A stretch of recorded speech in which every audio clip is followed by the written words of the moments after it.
prazer estar aqui novamente com os irmãos e mais ainda com uma grande responsabilidade de tentar explicar essa passagem de Efésios, capítulo 6, verso 10 ao 20, que é tão bem lida, pregada e conhecida, mas ao mesmo tempo muitas vezes mal compreendida, mal explorada e mal aplicada.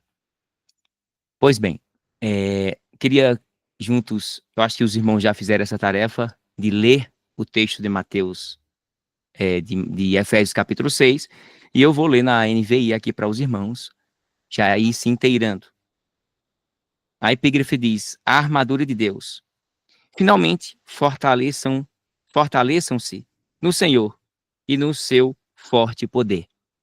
Vistam toda a armadura de Deus para poderem ficar firmes contra as ciladas do diabo. Pois a nossa luta não é contra seres humanos. Outras versões disse carne e sangue ou pessoas, mas contra os poderes e autoridades, contra os dominadores deste mundo de trevas, contra as forças espirituais do mal nas regiões celestiais. Por isso, vistam toda a armadura de Deus para que possam resistir no dia mau e permanecer inabaláveis depois de terem feito tudo. Assim, mantenham-se firmes, cingindo-se com o cinto da verdade, vestindo a couraça da justiça e tendo os pés calçados com a prontidão do evangelho da paz. Além disso, usem o escudo da fé, com o qual vocês poderão apagar todas as setas ou dardos inflamados do maligno. Use o capacete da salvação e a espada do Espírito, que é a palavra de Deus. Orem no Espírito em todas as ocasiões, com todo o coração e súplica. Tendo isso em mente, estejam atentos e perseverem na oração por todos os santos. Orem também por mim também, para que quando eu falar, seja-me dado a mensagem, a fim de que, destemidamente, torne conhecido o mistério do Evangelho, pelo qual somos embaixadores, preso em correntes. Espero que, por enquanto, não. Orem para que permanecendo nele, eu fale com coragem, como me cumpre fazer. Amém? Queria agradecer também às pessoas que estão aqui, que eu mandei o convite. Não dá para ver todas, mas minha esposa está online também. Não sei se está aí, Dayana. Danilo está ali, eu já vi. E outros, quando foi apresentando. Deus abençoe. Professor, a Maria Dayana é sua convidada? É minha esposa, exatamente. Ótimo. Vamos lá. Depois de lido os versículos aqui, estou falando meio lento, que eu estou meio lento depois do mestrado ontem, que foi muito puxado, disse ao irmão. Preparei uma análise mais detalhada, como vocês sabem, e quero apenas mostrar o que o texto diz, o que o contexto tem a nos dizer, nada mais. E de antemão, os irmãos sabem muito bem que Efésios 6 é amplamente reconhecido como o texto clássico do Novo Testamento, que aborda de forma clara, de forma nítida, a batalha espiritual. E, curiosamente, em um artigo recente, o professor Samuel sabe muito bem, eu escrevi sobre essa passagem bíblica, que eu coloquei no apêndice do meu livro sobre as tentações de Cristo, que, se Deus quiser, esse ano sai, em nome de Jesus. Então, nele, eu vou afirmar que Efésios, capítulo 6, verso 10 ao 20, pode ser considerado o manual de campo do cristão para a guerra espiritual. Eu vou repetir para os irmãos. Efésios 6, ele pode ser considerado o manual de campo do cristão para a guerra espiritual. Então, assim, se preparem, apertem os cintos, preparem o café, o chimarrão, a pipoca, e vamos fazer uma viagem no texto sagrado e compreendermos o mundo espiritual, o poder espiritual, a batalha espiritual e as armas espirituais. Eu já fui locutor, viu? Vocês sabem disso, né? Eu acho que sim. Estou ansioso, não vou mentir. Chega, estou suando. Porque para falar sobre Efésios 6 aconteceram infindáveis coisas. Não foi adiado à toa. Provações e tentações gigantes. Vocês não têm ideia. E eu só estava dando risada, dizendo, meu Deus, eu sei. O inimigo está com muita raiva, furioso, para eu não falar sobre Efésios 6. E logo Efésios 6, o Chester foi logo me colocar nessa encruzilhada. Mas é assim mesmo. Depois de falar sobre a tentação de Cristo no deserto, agora falar sobre a armadura de Deus. Então, dito tudo isso, meus irmãos, para tornar essa temática da batalha espiritual mais compreensível, eu vou fazer algumas pontuações, algumas observações iniciais sobre esse episódio, como sempre fiz e faço, de maneira organizada e sistemática, para que os irmãos possam entender milimetricamente daquela forma que eu gosto de apresentar, para que todos possam entender melhor o texto e o contexto do capítulo 6. Voltando aqui. Historicamente, alguns irmãos sabem, e linguisticamente falando, sabemos que o apóstolo Paulo, ele estava sob custódia em Roma, quando ele estava escrevendo essa carta, por volta dos anos 60, 61. Depois o professor Samuel me corrige se eu estiver equivocado. Mas mesmo preso, ele continuava a orientar a igreja. Ele continuava a orientar a igreja primitiva e a pregar o evangelho. E veja só o poder de Deus. Os romanos podiam até mantê-lo encarcerado, preso, mas não podiam impedir, neutralizar, encarcerar, aprisionar a propagação das boas novas da palavra de Deus. E a nível de curiosidade, Efésios, Filipenses, Colossenses e Filemão são considerados as cartas ou as epístolas da prisão. E eu faço uma primeira pergunta aos irmãos. Qual foi o principal objetivo de Paulo? Qual é o objetivo de Paulo ao escrever para os membros da igreja de Efésios? Ele escreveu essa epístola aos Efésios com um propósito, até onde eu percebi e analisei, de fortalecer as congregações, lembrando-as de que elas são o corpo de Cristo. Quando a gente lê com cuidado, com esmero, sentindo o peso de alguém preso, ainda amando e cuidando dos outros. Tem gente que ia pensar em si mesmo. Eu quero lá saber, olhe para mim, faça alguma coisa aí, tal. Mas Paulo não. Está ainda pensando nos outros. Como é que está a igreja lá? Tem gente que passa 1 ano, 2 anos, 3 anos, 5, 10 anos numa igreja, sai, às vezes nunca pergunta se A, B ou C está bem. Veja a discrepância entre Paulo e os dias atuais. Quando se lê os 6 capítulos de Efésios, nós podemos ver que Paulo, ele queria mostrar pelo menos 2 coisas. Eu tinha escrito, mas está na mente, 2 coisas principais que eu pude captar.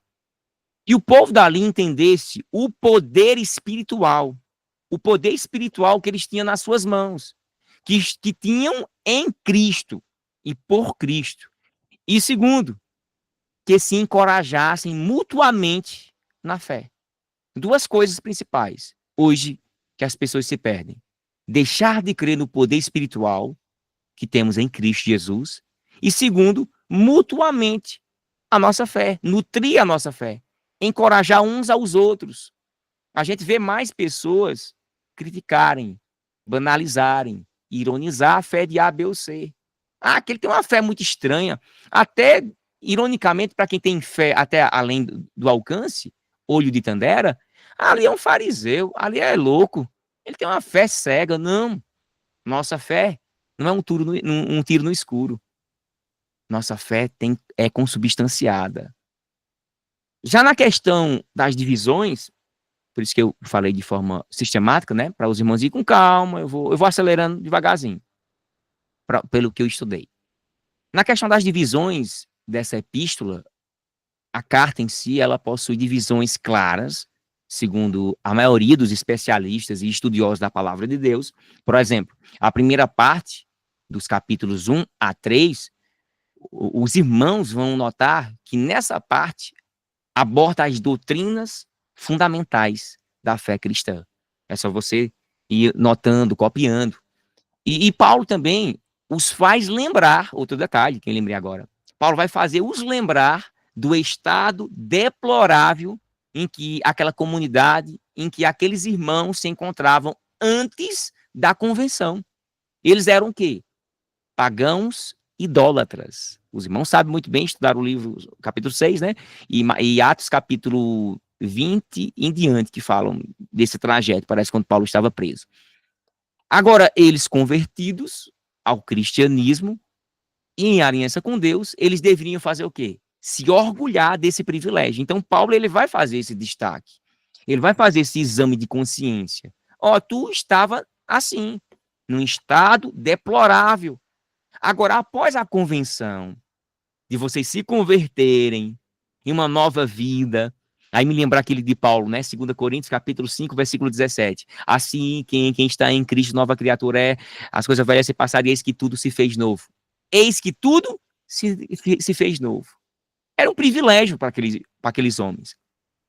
Já na segunda parte, eu falei sobre a primeira parte, do capítulo 1 ao capítulo 3. Na segunda parte, que vai do capítulo 4 ao capítulo 6, Paulo ele vai descrever como essas verdades espirituais devem se refletir na conduta diária do cristão. Como é que eu posso aplicá-la no meu dia a dia? Como eu posso refletir no meu dia a dia? É só teoria? Não, é prática. O Paulo ele tem uma audácia de não dizer, vamos ser imitadores de Cristo como eu sou.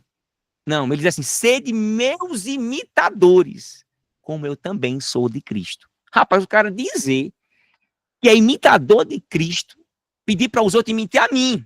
Por quê? Porque vocês me imitando, eu estarei na mesma proporção imitando a Cristo. É a mesma coisa. Eu não teria jamais essa audácia espiritual, ou nível de espiritualidade para fazer isso. Veja só o nível de espiritualidade de Paulo. Eu acredito aqui, irmãos, que seja importante academicamente dizer que alguns estudiosos ainda subdividem essa segunda metade que eu falei aqui da carta em duas seções. A primeira, focando na conduta cristã, e a segunda, focando no conflito espiritual com as forças do mal. Por isso que o próprio Paulo vai exortou, na verdade, a batalhar com armas da fé e permanecer firmes. Diante de quê? Diante das tribulações, diante dos ataques do inimigo, diante das tentações. Contudo, sabemos que podemos ter um nível de sensibilidade se a gente passar pelas mesmas situações. Imagina a igreja de Cristo padecendo, sofrendo, sendo perseguida, e Paulo dizendo, olha, centrem a fé de vocês em Cristo. Vocês todos estão unidos em Cristo. A igreja é forte. O que se pode perceber, então, é que toda a carta, integralmente, vai enfatizar de forma central, até onde eu pude perceber, a verdade que todos os cristãos, preste bem atenção, escute bem, que todos os cristãos, todos eles, estão unidos em Cristo, pois a igreja é o corpo de Cristo. Cristo está ali, é o cabeça. E é nessa unidade, preste atenção, e é nessa unidade eclesial que enfrentamos as batalhas espirituais na trajetória da vida cristã e da trajetória da vida cristã. Olha as preposições, na e da. Vou repetir. E é nessa unidade eclesial que enfrentamos juntos as batalhas espirituais na trajetória da vida cristã e da trajetória da vida cristã, que é uma coisa complementar, não é a mesma coisa, é complementar, visto que este corpo é composto tanto, na visão de Paulo, tanto por judeus como por gentios, e todos são interdependentes um dos outros, não tem ninguém melhor do que ninguém, não tem ninguém pior do que ninguém. Mas Cristo é a cabeça desse corpo. Não é eu, não é você, não é a A nem a B, é Cristo que é a cabeça. No final, eu ainda não comecei a explicar os versículos, viu? É só a introdução, para que os irmãos tenham um apanhado panorâmico, sintético, sistemático do que é a carta aos Efésios. No final da carta, Paulo, ele vai apresentar diversas maneiras pelas quais os membros da igreja podem se unir. Olha só, Paulo vai mostrar, vai destacar várias maneiras como a igreja, formada por gentios, judeus, pessoas que não estão nem aí para Deus, tudo eles, como eles podemos se unir para enfrentar as forças do mal. Sozinho ninguém enfrenta, meus irmãos. Então é fundamental que cada um de nós, cristãos, reconheça sua responsabilidade no corpo de Cristo. Ou seja, cada cristão tem de fazer a sua parte, para que o todo, o corpo, funcione de forma adequada. Até porque, amados, a eficácia do corpo de Cristo depende da colaboração de todos. Não adianta eu chegar aqui e dizer, pé, eu não quero andar não, e o outro, eu quero. Ou a mão diz assim, não. Ou um olho, ou os dois olhos fechados, diz assim, eu quero ficar com os olhos fechados. Aí eu digo, não, eu quero que abra. E a boca falando, não, não quero não. Vai dar um problema tão grande. Vai acontecer acidentes. Por quê? Porque uma parte do corpo quer fazer da sua própria forma. Eu acho, eu penso, achismo no corpo de Cristo, interdependentes. Não. Nós estamos vivendo dias caóticos, sendo feito leituras interpretativas, ressignificação do contexto eclesial, eclesiológico do corpo de Cristo. Eu falei, cada pessoa, cada crente, ele é chamado a demonstrar o amor de Cristo no dia a dia, cultivar a paciência, a humildade, a bondade, além de utilizar seus dons para o reino de Deus, além de usar os seus talentos para a edificação da igreja. A igreja de Cristo. Você vê alguém padecendo ali, sofrendo, e não está nem aí, não dá uma palavra. Por isso a importância eclesial. Para que eu e você possamos saber o que A, B ou C está sofrendo. Para se colocar no lugar do outro. Altruísmo. E sentir a sua dor. Empatia. Estamos perdendo o cheiro de igreja. Estamos perdendo os nossos irmãos para as batalhas espirituais. Estamos perdendo a sensibilidade espiritual dos crentes por causa que A, B ou C falou que a Bíblia que é não sei o quê, que houve um ovo pergaminho, que não sei o quê, um blá blá blá. Um liberalismo teológico doentio, crônico, delirante, capaz somente de destruir quem não tem fé. Quem não foi nascido em Cristo. Quem não tem as armas espirituais, quem não tem a armadura de Deus, não conseguirá suportar o que vem pela frente. Quem não tem as armaduras de Deus, não conseguirá fazer um filtro do que pode e do que não pode ler, do que não pode ser consumido. Paulo, em Tessalonicenses, diz assim, que eu tenho que examinar tudo, retendo bem. As pessoas estão examinando tudo e não estão nem aí. Estão engolindo o caroço, o bagaço todinho. Por essa razão, Paulo foi bem enfático a afirmar que, no contexto, acho que é Efésios 5, 22 e 23, ele vai falar sobre todos. Paulo vai afirmar que maridos, que esposas, pais, filhos, senhores e até servos, ele tem papéis específicos dentro do corpo de Cristo. E devem desempenhá-los com diligência, com sabedoria, com compromisso, conforme enfatizado pelo próprio Paulo em Efésios, capítulo 5, versículo 22 e 23. Pois bem, meus irmãos, dito esse micro resumo sistemático panorâmico, vamos agora começar, de fato, a analisar, versículo por versículo, de Efésios, capítulo 6. Espero que vocês tenham entendido de forma sistêmica. Falei com calma, com tranquilidade, sem correria. Nós temos a noite toda, a madrugada toda, para nos explorarmos aqui, Efésios. Glória a Deus. Vá orando por mim, não tenho nada a te dar, de mim não sou nada, não tenho nada, mas nós temos um Deus que é, que pode e que tem. Então ora para que Deus possa, na luz do conhecimento bíblico, passar o que você precisa ouvir nesta noite. No verso 10, podemos ver duas expressões por Paulo. Aqui na minha Bíblia diz: finalmente, fortaleçam-se no Senhor e no seu forte poder. Verso 10. Paulo ele vai começar com um comando para que os cristãos sejam fortalecidos no Senhor. Por isso que o próprio verbo usado por Paulo aqui, fortaleçam-se, em dunamonst, no grego, é um imperativo presente médio passivo. O que danado é isso, Marquinho? Imperativo é uma ordem, é um pedido, é uma urgência. Você tem que se fortalecer. É urgente. Presente. Não é para ontem. Não é para amanhã. Eu vou me preparar. Não, tá errado. Temos que nos preparar todos os dias. Todos os momentos. Médio passivo. Médio passivo sugere uma ação contínua e dependente do poder de Deus. Então, fazendo uma análise gramatical, esse verbo, no imperativo, vai expressar urgência, ordem, pedido. Quem não conhece e aplica esse tipo de imperativo, o que pode acontecer no dia a dia? Ele pode ser prejudicado. E isso explica, meus amados, porque muitos cristãos hoje estão dormindo, se tornam presas fáceis, se tornam espiritualmente fracos, frios, tóxicos, vulneráveis, atacadores, pessoas que geram mais dúvidas do que propriamente questionamento. Porque uma coisa é duvidar, outra coisa é ter dúvida. Substantivo e verbo. O verbo ali também está no médio passivo, como eu falei anteriormente. E o que significa isso, irmão? Marquinhos, explica. Facilita. Vou facilitar.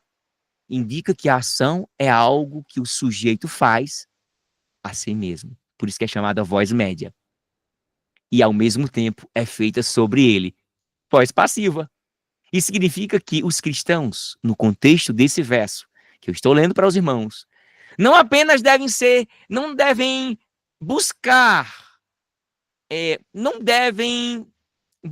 ser fortalecido pelo poder de Deus e ficar por isso mesmo, mas devem desempenhar um papel ativo.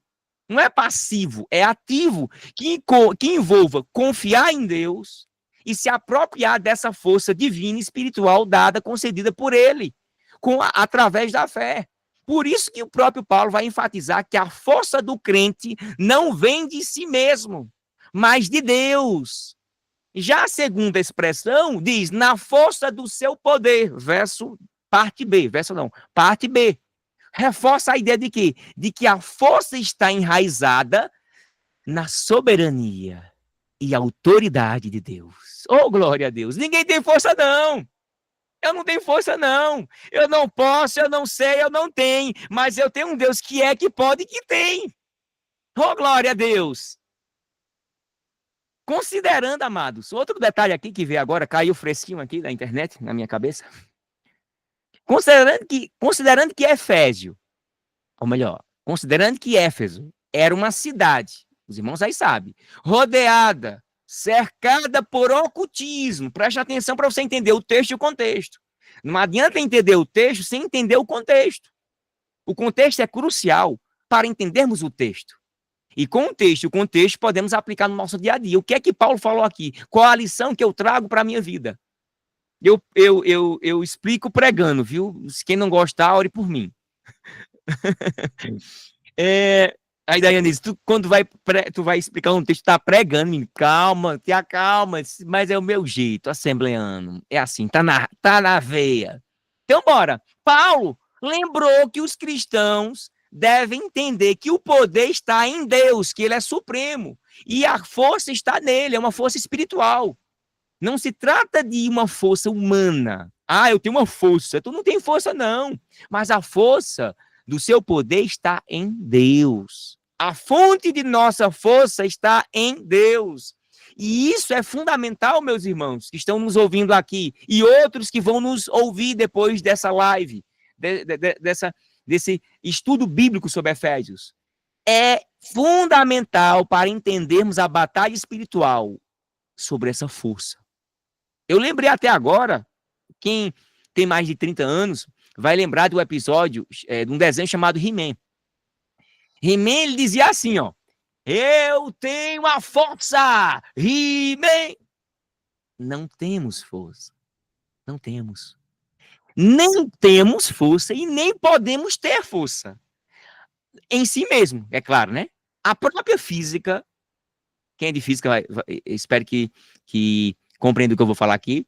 A própria física, ela demonstra que a força é algo que é produzida, não é algo que possuímos por natureza. Então, quando o He-Man diz, eu tenho uma força, ele está simplesmente equivocado. O único ser que tem todo o poder, que realmente pode dizer isso, que tem toda a força, é Deus. Pois ele é a fonte de todo o poder. A nossa força, seja ela espiritual ou física, só pode vir daquele que te deu a vida, que me deu a vida, que é o próprio Deus. Vem dele. Amém? Verso 10. Verso 11 agora. Glória a Deus. Vistam toda a armadura de Deus para poderem ficar firmes contra as ciladas do diabo. Irmãos, ora, toda a armadura de Deus para poderem ficar firmes, seguros. Vai vir vento de um lado do outro. Mateus 7:24, leiam depois. Vistam todos a armadura de Deus para poderem ficar firmes contra as ciladas do diabo. Quem não estiver, preste atenção, vê um insight aqui na minha mente. Quem não estiver vestido da armadura de Deus estará vulnerável à queda diante dos ataques do inimigo. Sem a proteção espiritual, o que acontece com o cristão? As armadilhas sutis do inimigo vão minar a sua fé, a sua moral, a sua intimidade com Deus, a sua credibilidade diante dele, de todos. O que todos nós temos que sempre nos lembrar é que o diabo não ataca de forma óbvia. Ele age na fraqueza, no cansaço, na distração, falta de oração e vigilância. Eu só estou orando, cuidado. Eu estou vigiando, cuidado. É um crescimento na graça e no conhecimento. É vigiar, é orar. Aí quando a gente deixa de fazer um, ataca o outro. Cada peça da armadura que é mencionada por o apóstolo Paulo é essencial para resistir e permanecer firme. Por quê? Porque não basta saber da guerra. É necessário estar preparado para ela. Meus irmãos, não é apenas uma questão de defesa, mas de sobrevivência espiritual diária. O que o apóstolo Paulo quis dizer aqui? Ele quis dizer que aquele que se veste da armadura de Deus, ele está equipado, não só para resistir, mas também para vencer as batalhas. Eu estou pronto para combater as hostes do inimigo. Será que nós estamos vestidos da armadura de Deus, meus irmãos? Por que será que tem tanta gente aí esfriando? Tanta gente aí no meio cristão, gospel, murmurando, se desviando. Eu costumo dizer, ninguém se desvia do dia para a noite. É um desvio lentamente. E vai piorando. Até chegar apostatando da fé, dos ensinamentos bíblicos. É sério, meus irmãos. A palavra aqui, armadura de Deus, o que é que sugere? Sugere que o cristão está em uma guerra. É a armadura de Deus. Que coisa é essa? Uma vez eu preguei isso, o irmão disse: armadura? Onde é que a gente compra essa armadura? Aí eu disse: meu Deus, esse neófito, 100 anos na igreja, tenha misericórdia.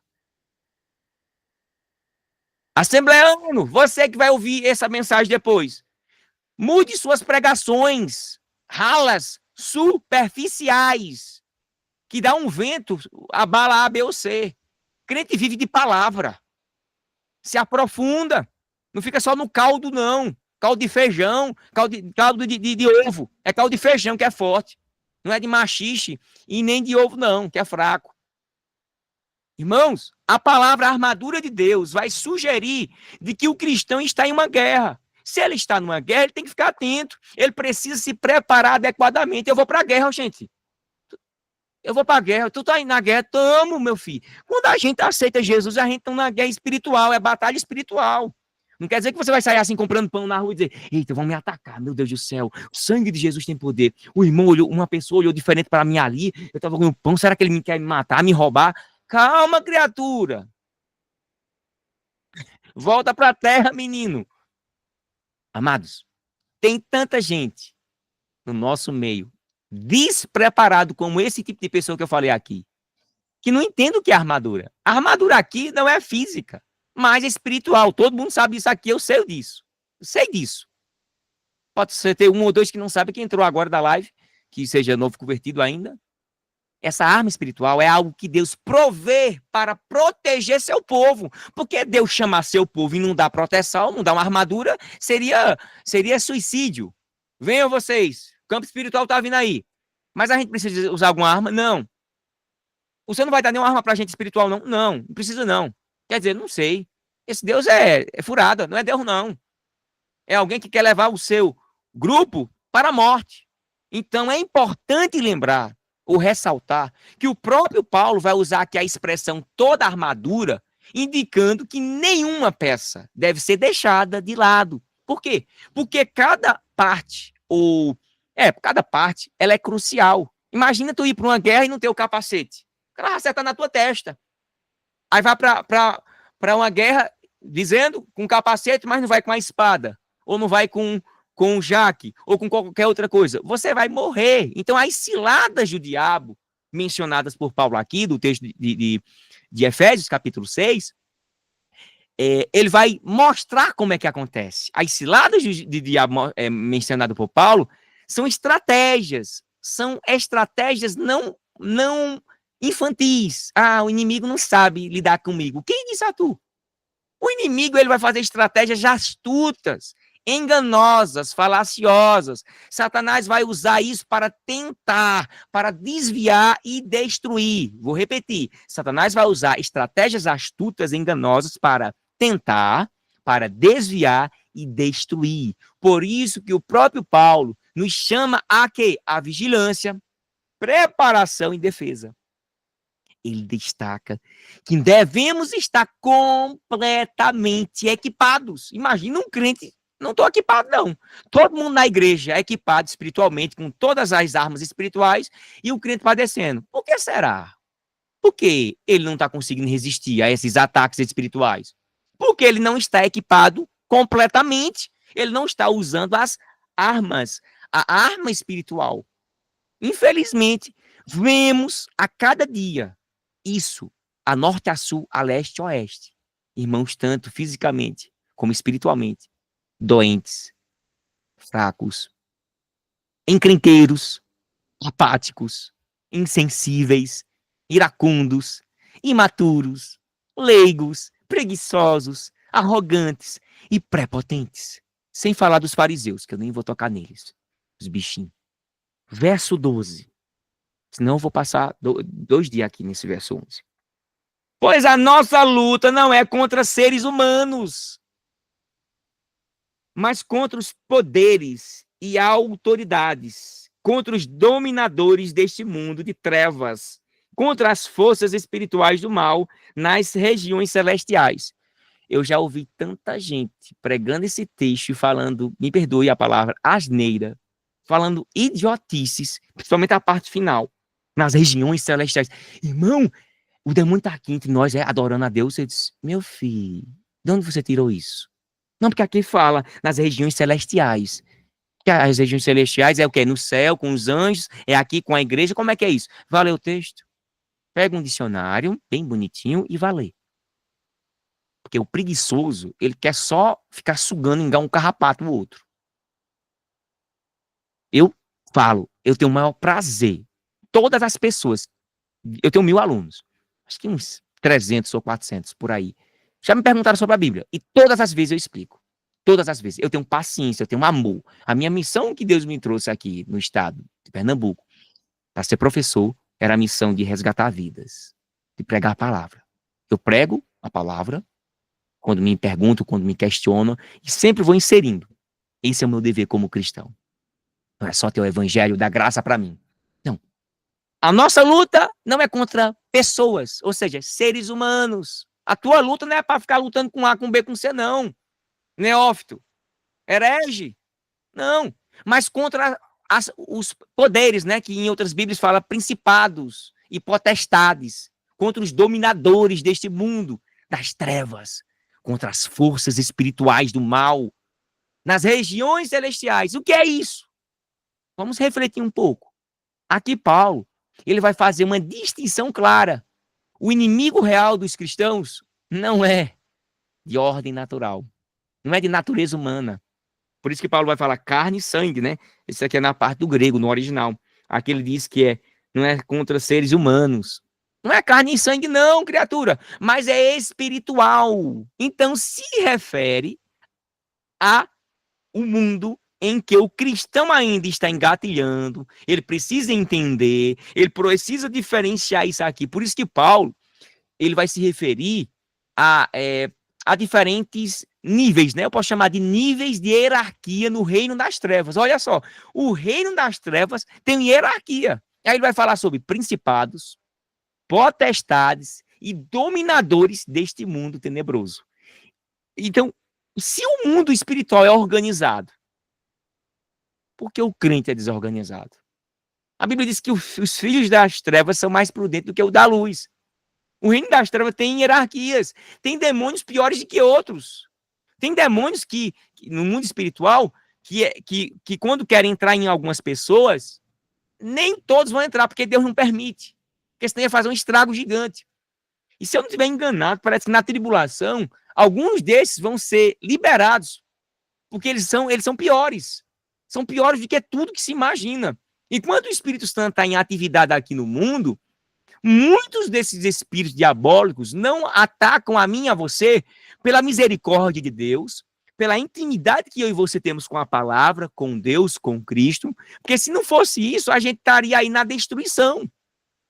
E eu já presenciei, posso compartilhar com vocês, espírito diabólico em pessoas que ficou ali com veemência, sugando ela, com força. Demônios fora do comum. Eu já vi em sonho, até em sonho, não eu sonhando, a pessoa sonhando. Ele já morreu mesmo, eu posso falar. Foi o meu tio, esposo da minha tia.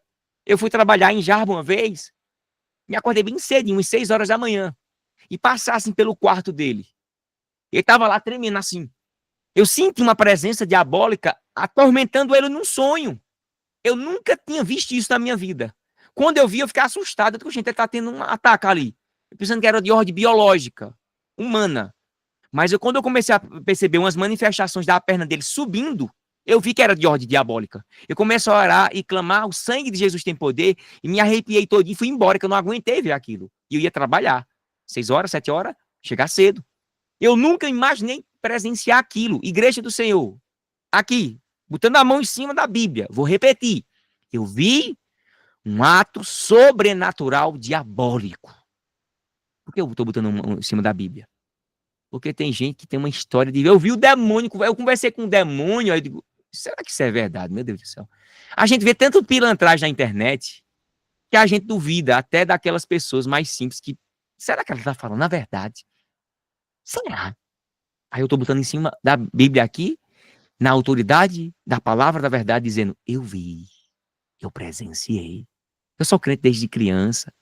Graças a Deus, nunca me desviei, nunca me prostituí, nunca furtei, nunca bebi, nunca traí minha namorada, noiva, esposa, nunca fiz nada disso. E o inimigo é louco de raiva por causa que eu não fiz isso. Sabe por quê? Porque minha alma foi comprada por preço de sangue. Tem gente que não gosta quando eu falo isso, mas eu falo. Principalmente o inimigo. Igreja do Senhor. Quando eu vi aquilo, eu fiquei aterrorizado com o teor espiritual que estava acontecendo ali diante dos meus olhos. E eu comecei a clamar e comecei a entender o mundo espiritual a partir da minha visualização. E depois, quando eu voltei do trabalho, eu disse, o senhor tá bem e tal? Eu disse, teve algum sonho? Esse rapaz, eu tive um sonho perturbador.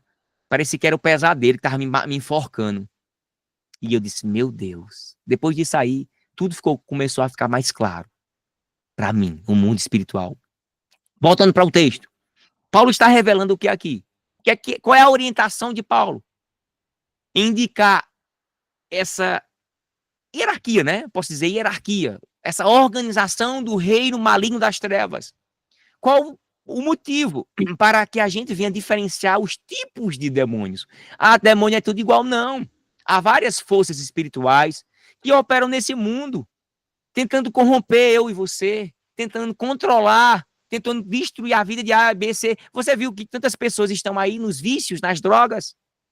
Por isso que no texto aqui, esses dois termos, principados e potestades, esses termos usados por Paulo, vão indicar poderes espirituais que têm autoridade em áreas específicas. Como assim? Explica melhor, professor Marcos. Eu vou ser bem claro.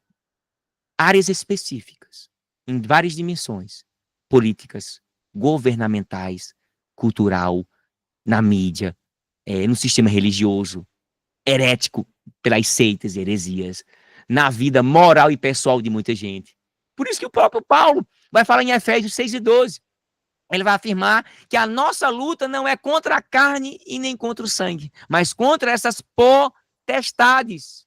Isso pode se manifestar em tentações pessoais e batalhas, tentações, provações. Ai, por que será que eu entrei nesse vício e não consigo sair? O inimigo vai ver sua vulnerabilidade espiritual. Ele vai atacar áreas específicas. O inimigo, ele é sujo, ele é imundo. Ele consegue. Agora a minha câmera deu um foco, aquela é de inteligência artificial. Ela fica mudando quando eu faço assim, ó. Deixa eu ver se ela vai voltar. Volte, minha filha. Vá, volte. Deixa eu ver. Volta ou não, né? Eu não gosto dela fazendo isso. Eita, ela tá dando um super zoom agora. Para. Pronto. Aí. Voltou? Então vamos pensar. Quais são as áreas de manifestação das tentações pessoais do inimigo? Ele pode te atacar e me atacar na área dos vícios. Eu não sei qual é o vício que você tem, mas se você tem, cuide-se. Elimine esse condenado. Jogue ele pouquinho. Se tu não consegue, criatura do reino de Deus, se desfazer desse vício, tu vai devagarzinho assim. Não, não quero sair, eu quero continuar nesse vício aqui. Vai enganando ele mentalmente. Aí você vai se afastando, afastando.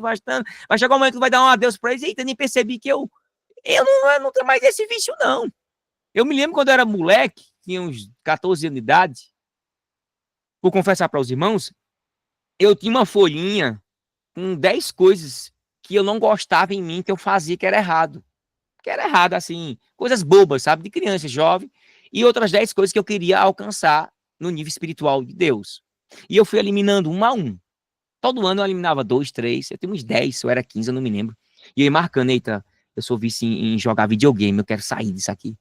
Eita, eu tô viciado muito nisso aqui e tal. Eita, eu tô fazendo isso aqui errado. Eita, eu tô cometendo algumas falhas ao falar isso. Eu não posso falar esse tipo de coisa.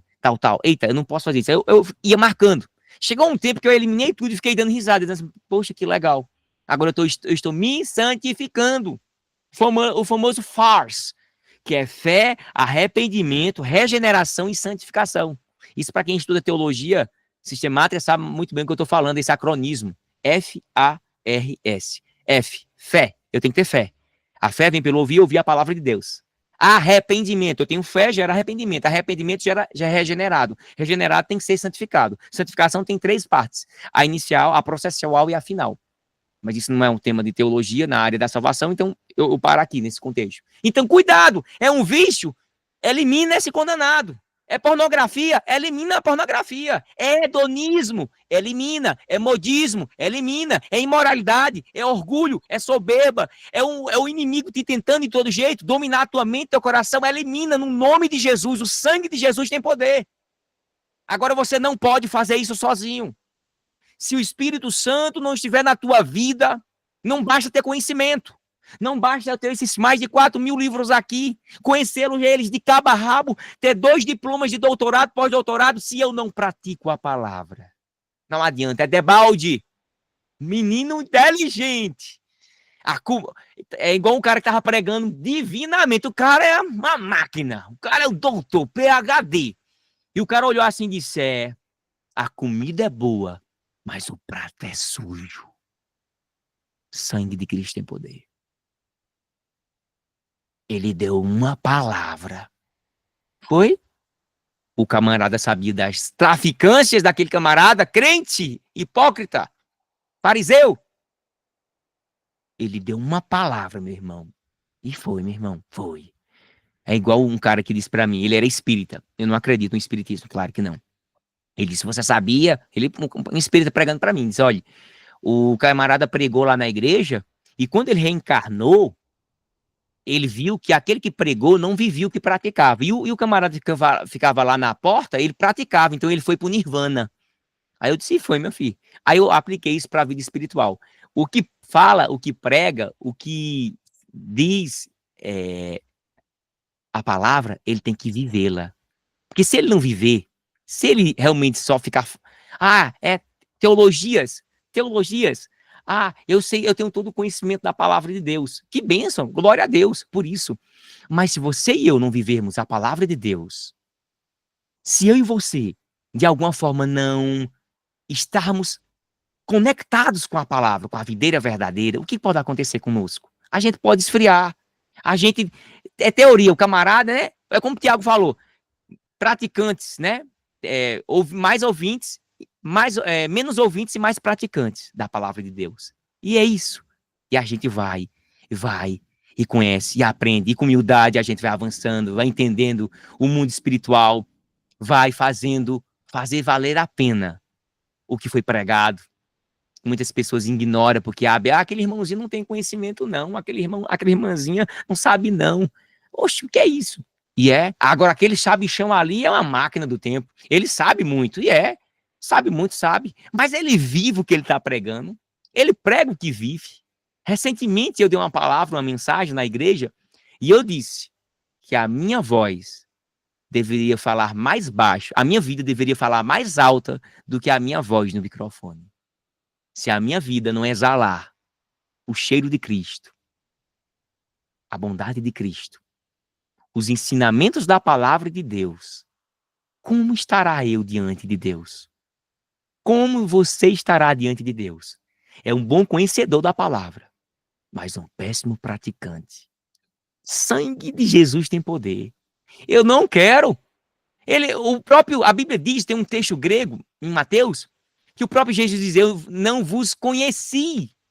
Apartai-vos de mim, malditos, para o fogo eterno, preparado para os diabos e seus anjos.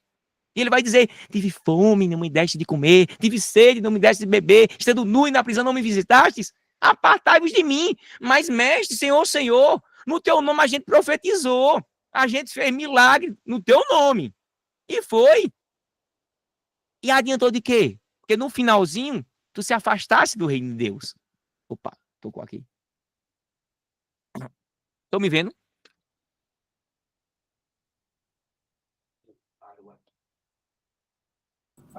Não, professor. Sumiu essa imagem. Sumiu a imagem? Deixa eu ver. E o áudio também. O áudio parou? Parou também, tá baixo? Deixa eu ver aqui. E agora? O áudio melhorou, mas a sua imagem não voltou. Deixa eu ver aqui. Meu Deus do céu. Deixa eu ver o que aconteceu. Acho que foi aqui a câmera.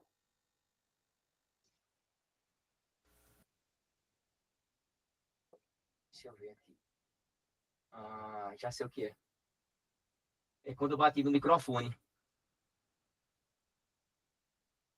Deixa eu ver. Tá, voltou? O áudio sim, a imagem ainda não, professor. E agora? Também não, só o áudio.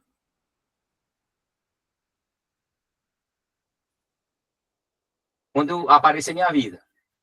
Tá bom. É o cabo, o cabo. O cabo se soltou aqui, alguma coisa.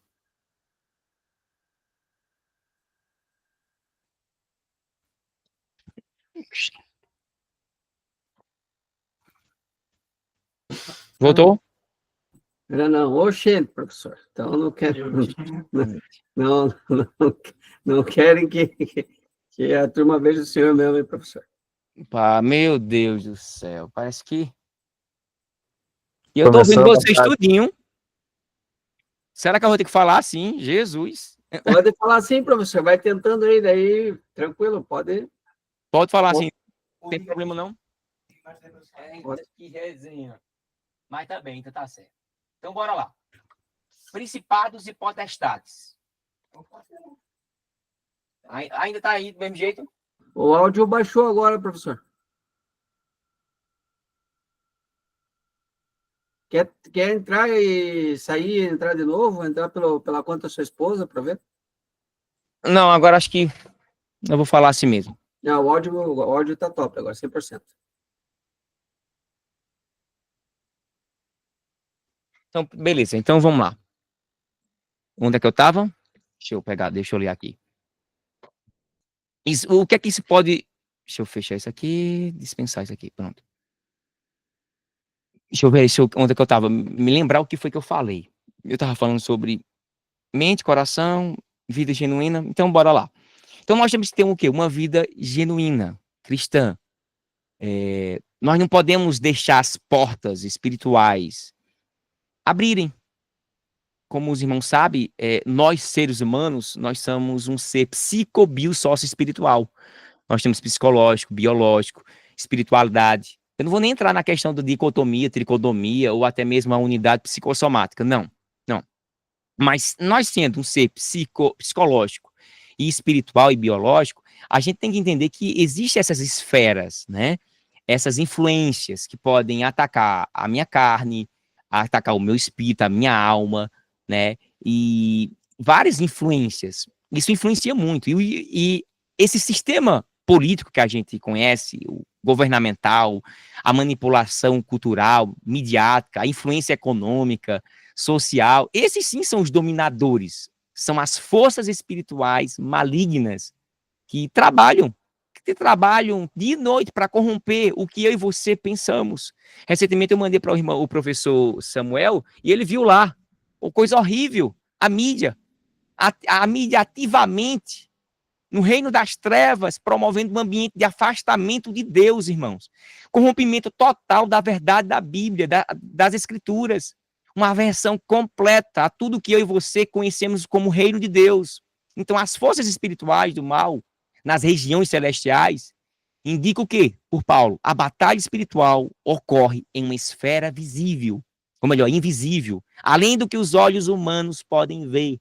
Então, quando eu leio essa passagem, eu vejo que Paulo está dizendo que essas forças espirituais do mal, nas religiões celestiais, referem-se aos demônios, aos seres espirituais malignos, que vão operar em várias dimensões invisíveis, além do alcance humano. Isso é terrível. Não, vou desistir. Então, irmãos, esses seres diabólicos, que o próprio Paulo está dizendo aí de uma forma hierárquica, né?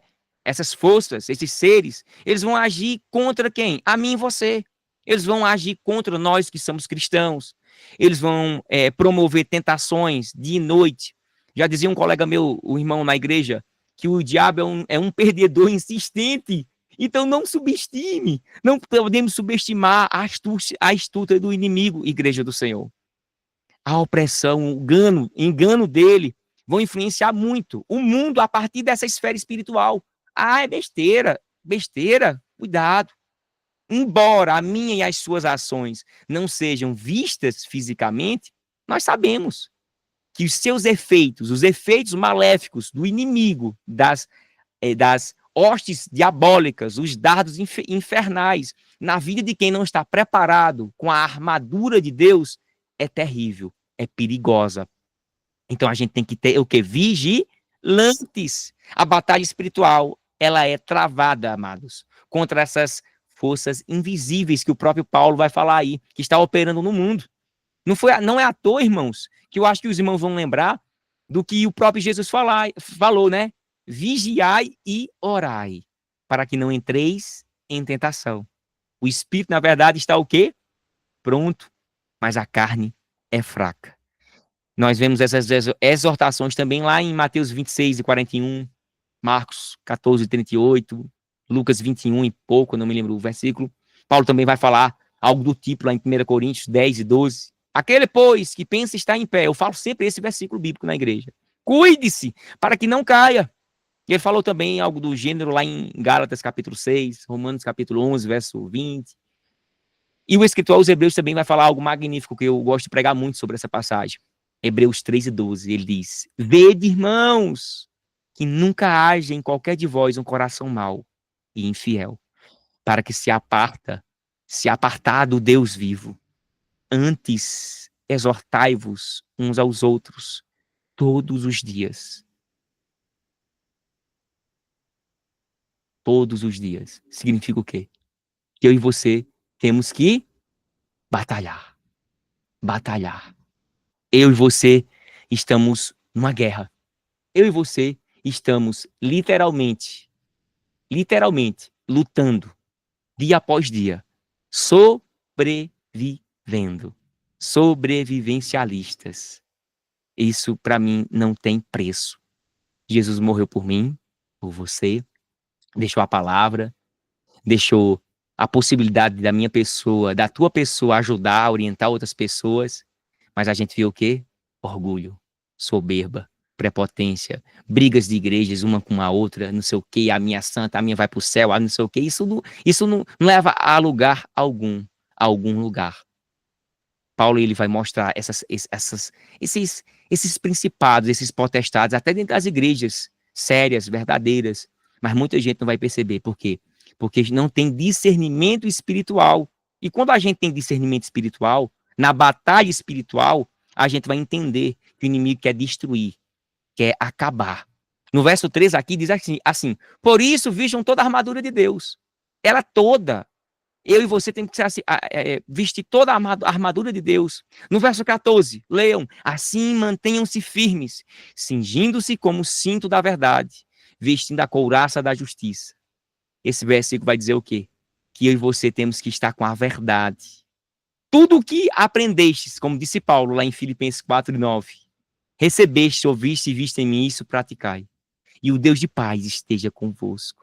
Glória a Deus. Ou seja, teoria e prática devem andar juntos. Nada de farisaísmo. O cinto, aí falado por Paulo, o cinto da verdade, representa o quê? A sinceridade.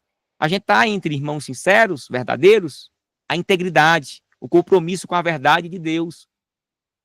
É algo que, infelizmente, não se está vendo hoje em dia entre muitos cristãos. O que é que a gente vê? Muitas pessoas sendo compradas. Ah, meu voto é tanto.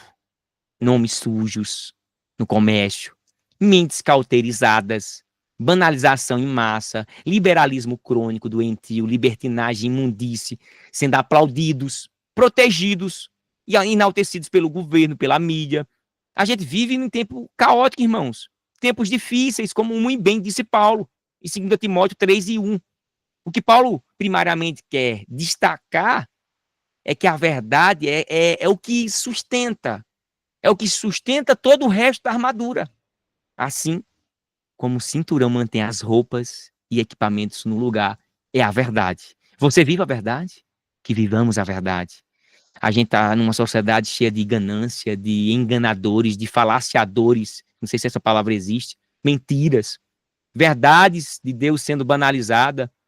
na parte final do versículo, o próprio Paulo, ele diz, couraça da justiça. Você lembra o que é uma couraça da justiça? O que ela serve? Para que ela serve? Quem estudou história, a história do Novo Testamento, sabe que a couraça da justiça, aqui, nesse contexto, ela vai proteger o coração, os sentimentos e os órgãos vitais. A vida espiritual, de uma forma geral, né? A couraça mencionada por Paulo se refere àquela armadura antiga dos romanos, né? Usada pelos os soldados romanos. E essa peça de armadura, meus irmãos, ela protegia o peito, a parte superior do corpo e cobria os órgãos vitais, como o coração, os pulmões. E era o quê? Essencial para a sobrevivência e batalha. Você tem as armaduras de Deus? Glória a Deus. Eu tenho as armaduras de Deus? Glória a Deus. Que venhamos ter. Então, quando Paulo vai usar essa imagem, até onde eu sei, ele está, na verdade, criando uma metáfora espiritual, comparando, no caso, a proteção física, que é a couraça, proporcionava naquela época, no campo de batalha, com a proteção que a justiça de Deus oferece ao crente, na luta contra os ataques espirituais. Já no contexto espiritual, isso significaria o quê? Que a couraça da justiça protege o cristão das acusações de Satanás, da tentação, do afastamento da verdade de Deus, mantendo o crente firme na justiça. Ela cobre, ela defende o nosso coração, a sede das emoções. Diga amém por isso. Glória a Deus. No verso 15, diz assim: e tendo os pés calçados com a prontidão do evangelho da paz. O que quer dizer isso?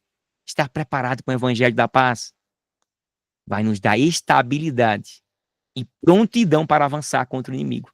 Quem tem isso na palma da mão, na palma da língua, na ponta da língua, na sua mente, no seu coração, vai conseguir realmente representar o reino de Deus.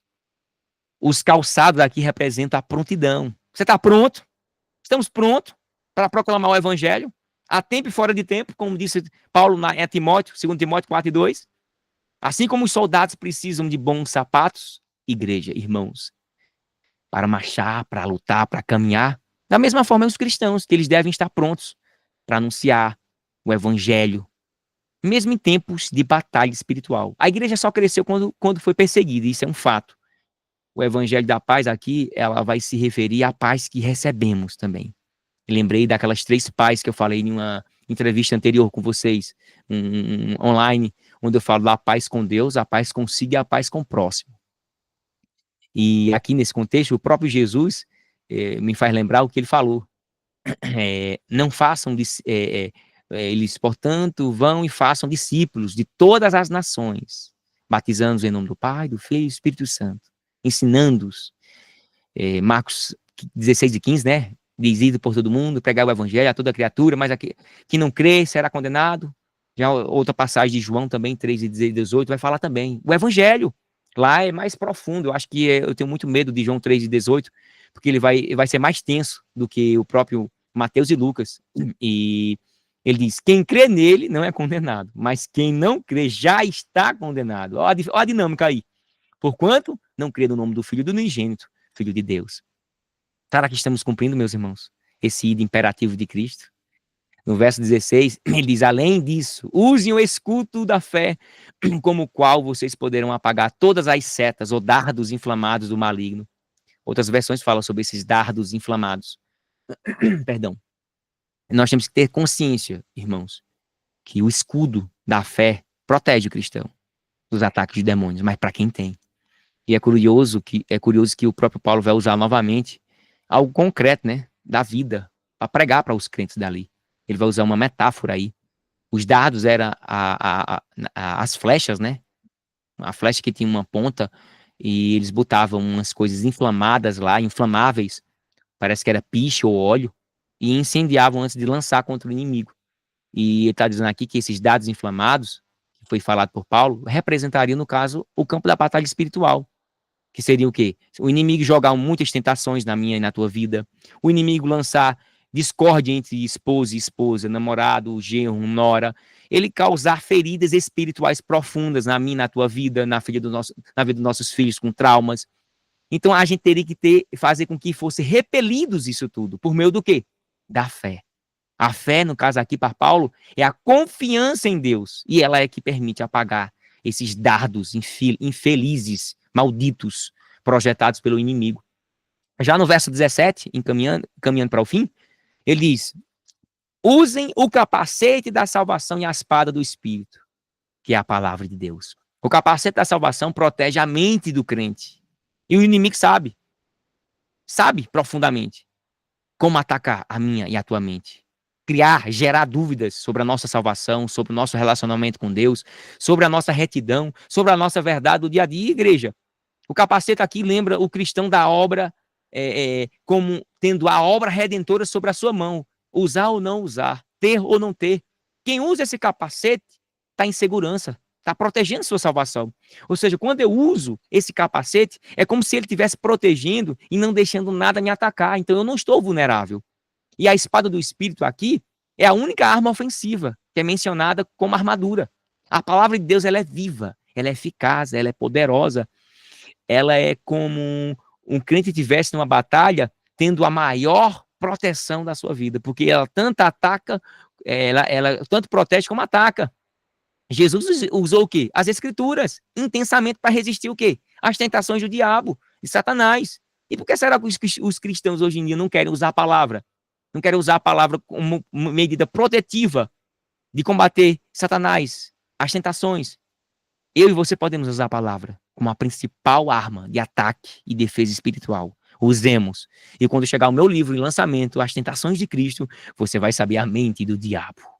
Que interessante. Lá o professor Samuel viu nitidamente como foi que, hipoteticamente, o inimigo pensou. Verso 18. Orem no Espírito em todas as ocasiões, com toda oração e súplica. Tendo isso em mente, estejam atentos e perseverantes na oração por todos os santos. Irmãos, a oração ela é fundamental. Todo mundo sabe. É a respiração da alma. E quando se trata de batalha espiritual, quanto mais oração tiver e mais conectividade com Deus, mais as tentações e provações elas vão serem fracas, minimizantes. Por isso que Paulo ele pede, curiosamente Paulo vai pedir, né? Pede para orarmos em todo o tempo no Espírito. O que significa orar de acordo com a vontade de Deus e ser guiado pelo Espírito Santo. Porque sem o Espírito Santo não somos nada, não podemos sentir nada. A oração constante, como Paulo falou, Jesus e tantos outros, fazem com que eu e você tenhamos comunhão com Deus. E estaremos prontos para resistir o inimigo. O verso 19 e 20, o final, diz: orem também por mim, para que quando eu falar, seja-me dada a mensagem, a fim de que destemidamente torne conhecido o ministério do Evangelho. Finalmente, Paulo pede oração, uma oração pessoal. Para quê? Para que ele tenha ousadia para continuar proclamando o reino de Deus, o Evangelho. É curioso, mesmo estando preso, Paulo pede: ore por mim, eu quero pregar o Evangelho. E a gente vê tanta gente aí dizendo assim: não, eu não posso, é porque eu não sabo pregar, eu não sei. É porque eu não tenho ainda um PhD em teologia. Igreja, nós não precisamos dar uma complexidade da palavra. A mensagem é simples: arrependei-vos e crede no Filho de Deus. Paulo, sendo um grande líder espiritual, reconhecia, irmãos, a importância da oração na vida dos crentes, na vida dele. Ele pede, a força vem de Deus, não de nós.